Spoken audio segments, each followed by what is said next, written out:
Oi, pessoal, tudo bem? Na aula de hoje, nós vamos retomar a frente 3.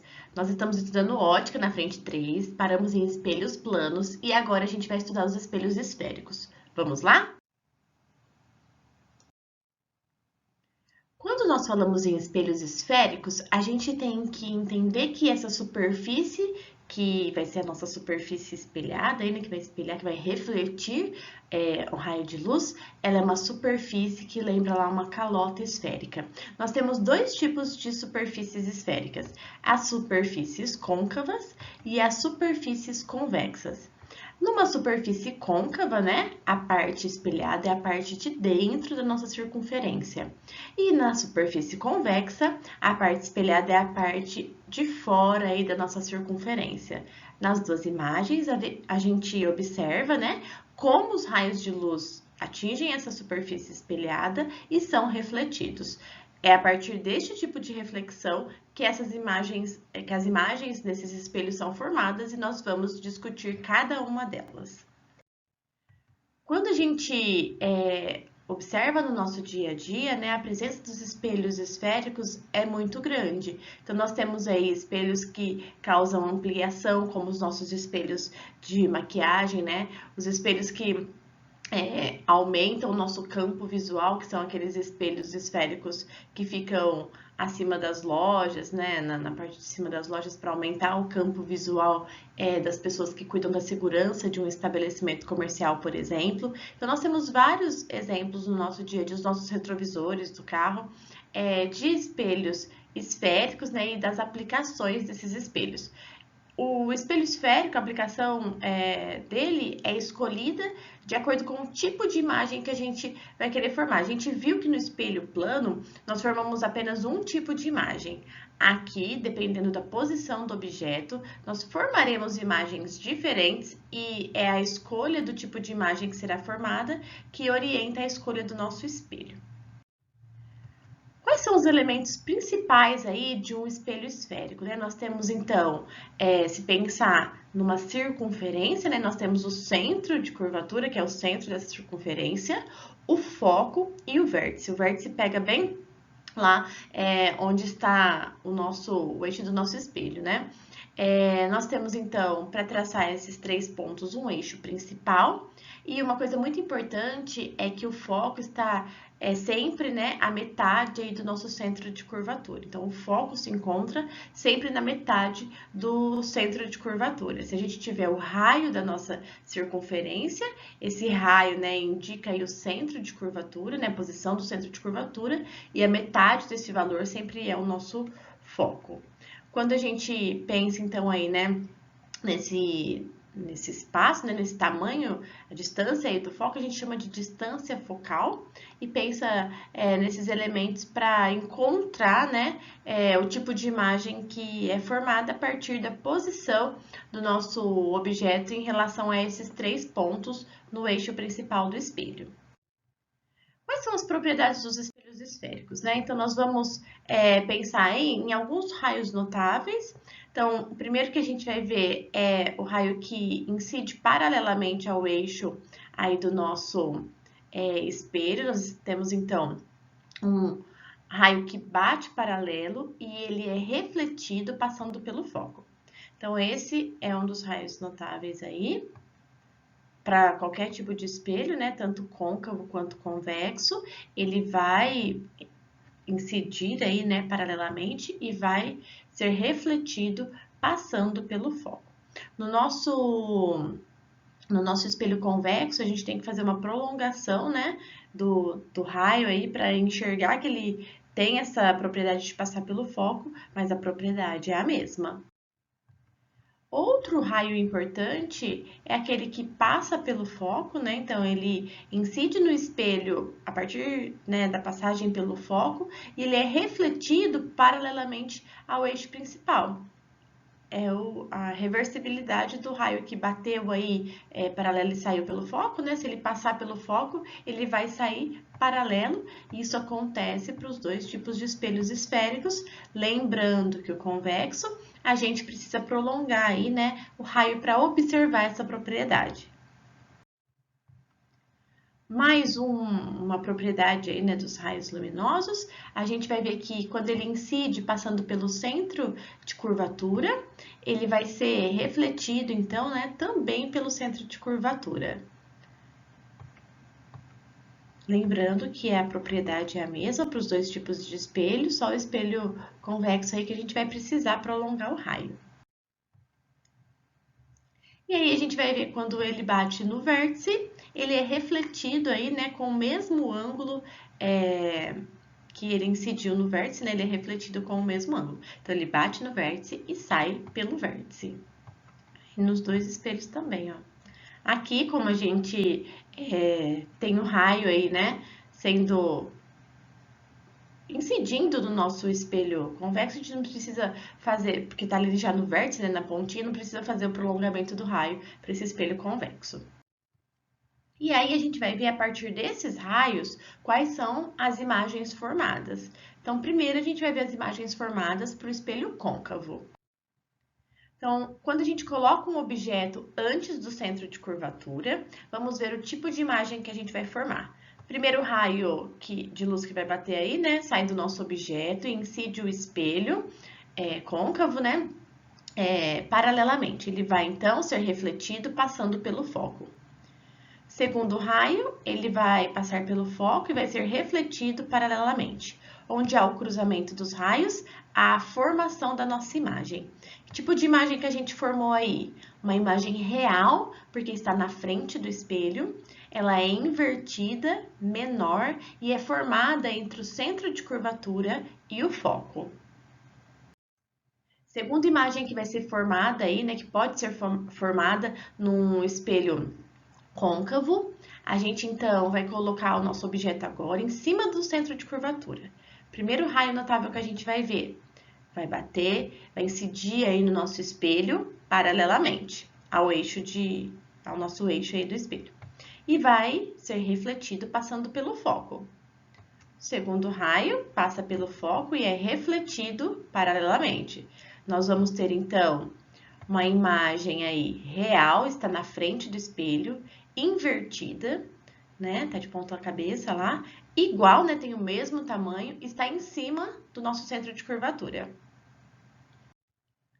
Se a gente colocar agora o objeto entre o centro de curvatura e o foco, primeiro raio vai bater no espelho aí, né? Paralelamente e vai passar pelo foco.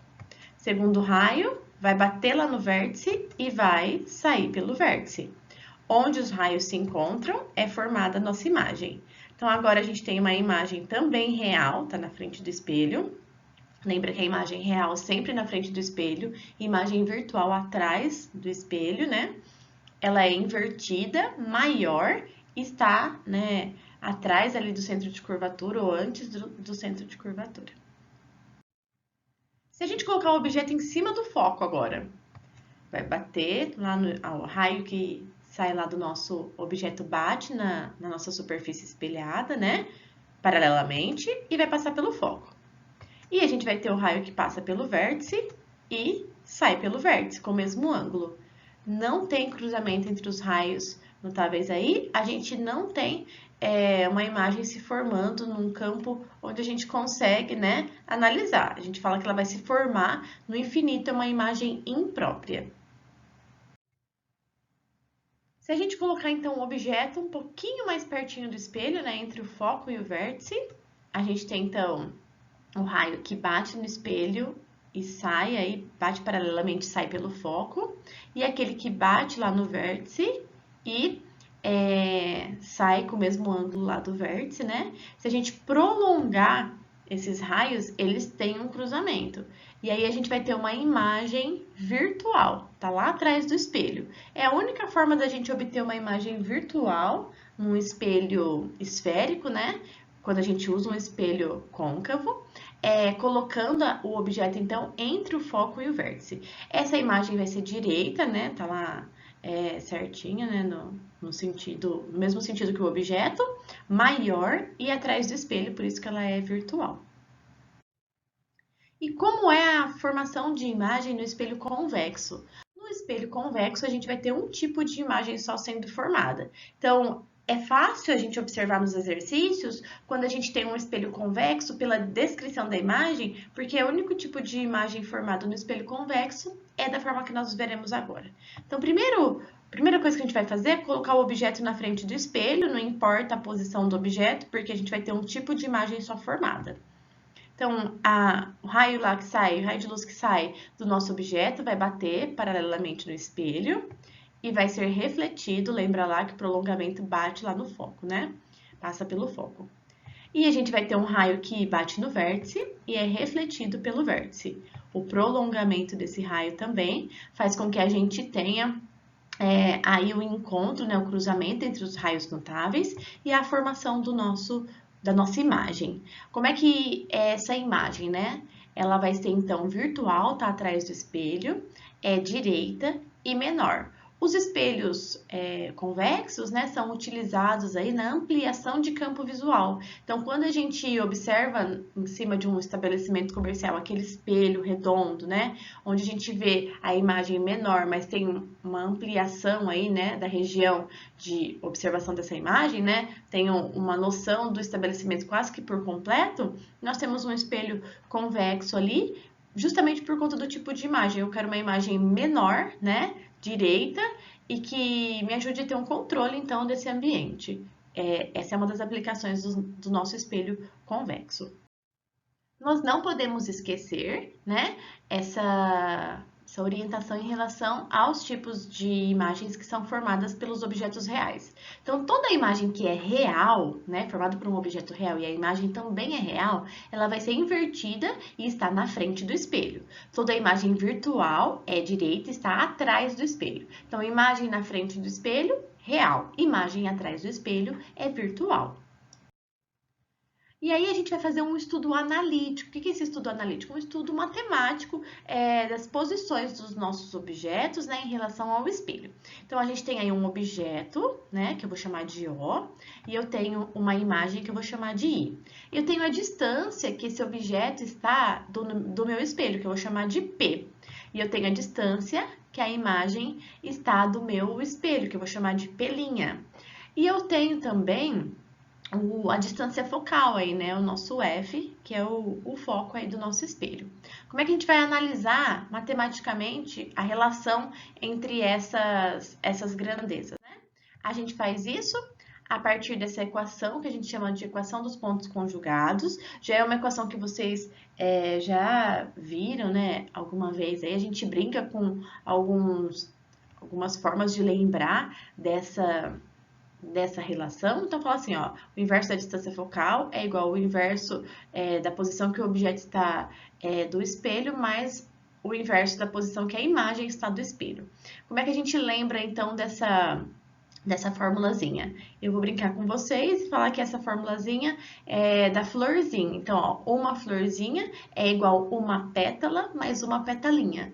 Então, dá para lembrar a partir dessa brincadeira com a fórmula, né? Essa equação, então, dos pontos conjugados para os espelhos esféricos, independente se o espelho é côncavo ou convexo.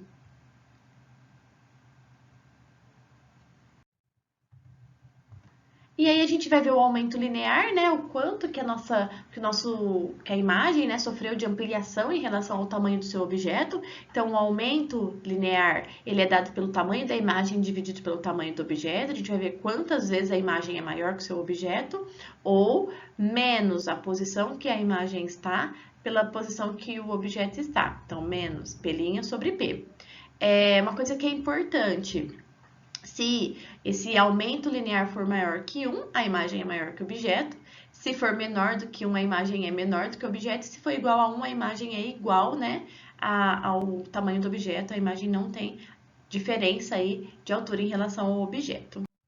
E a gente não pode esquecer, né, dos tipos de espelhos, né? Nós estamos estudando espelhos esféricos, então nós temos dois tipos de espelhos, os espelhos côncavos e os espelhos convexos, e a gente vai ter aí um dado muito importante que são os sinais adotados quando a gente usa um ou outro espelho.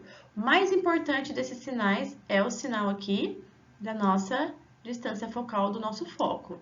Esse valor aqui, ele sempre vem sem sinal nos nossos exercícios. Se ele falar que é um espelho côncavo, a gente mantém o sinal positivo, mas se ele falar que é convexo, a gente tem que trocar pelo sinal negativo. Os outros sinais, né, tanto da imagem, a posição da imagem, o tamanho dessa imagem, né, se ela é direita, se ela é invertida, a orientação dela e o aumento linear, esses valores a gente obtém, né, a partir dos cálculos. O sinal deles são obtidos a partir dos cálculos, mas a distância focal a gente tem que corrigir quando a gente lê lá no exercício o tipo de espelho, certo? Nós vamos treinar um pouquinho isso nos exercícios. Vamos lá?